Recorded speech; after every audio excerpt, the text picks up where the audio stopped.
ये कहते हैं हमने खाते खुलवाए 50 करोड़, झूठ बोल करके कि 15 लाख खातों में आएंगे। कभी नहीं, ये झूठ है। जीरो बैलेंस के अकाउंट खुलवाए, ग्रामीण अंचलों के गरीब के बच्चों के कपड़ों में से बदबुआएं करती थी आपके बैंक के मैनेजरों को।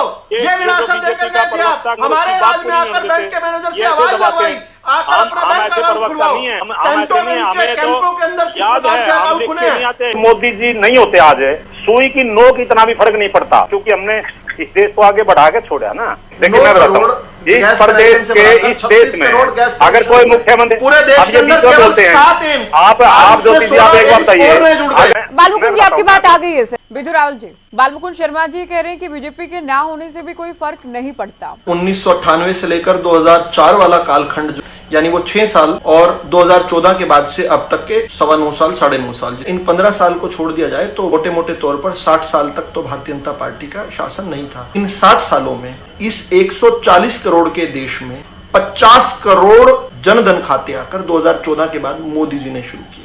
66 सालों के बाद जाकर बैंक के अंदर घुसने का अधिकार गरीब को अगर मिला है तो इस सरकार में मिला है। 10 करोड़ टॉयलेट्स का निर्माण, 10 करोड़ टॉयलेट मतलब 10 करोड़ घरों में टॉयलेट्स बने, लगभग 50 करोड़ की जनसंख्या को प्रभावित करने वाली दुनिया की सबसे बड़ी स्वास्थ्य योजना अब हमने देखी। लगभग 60 करोड़ देश की जनता जिसमें कवर होती है, और हरियाणा की दृष्टि से देखें तो हरियाणा का तो लगभग 70% हरियाणा कवर किया जा रहा है। चिरायु जोड़ दिया आयुष्मान के साथ। 1947 में देश तो आजाद हो गया था, और ये तो कह रहे थे कि हमने तो भला चंगा छोड़ा था। ये तो बॉर्डर्स पर रोड ही नहीं बनाया करते थे। देश के रक्षा मंत्री AK एंटनी जी का केवल 10 साल 11 साल पुराना बयान है। वो कहते थे कि हम जानबूझकर as a matter of policy border पर रोड इसलिए नहीं बनाते क्योंकि उन रोड्स का इस्तेमाल कर चीन की सेना भारत आ जाएगी। इंफ्रास्ट्रक्चर डेवलपमेंट हुआ है। चीन के ग्लोबल टाइम्स चिल्लाता फिरता है। कलावती के नाम से राहुल गांधी भाषण दिया करते थे, कलावती के गांव में बिजली नहीं आई, कलावती के गांव में बिजली नहीं आई।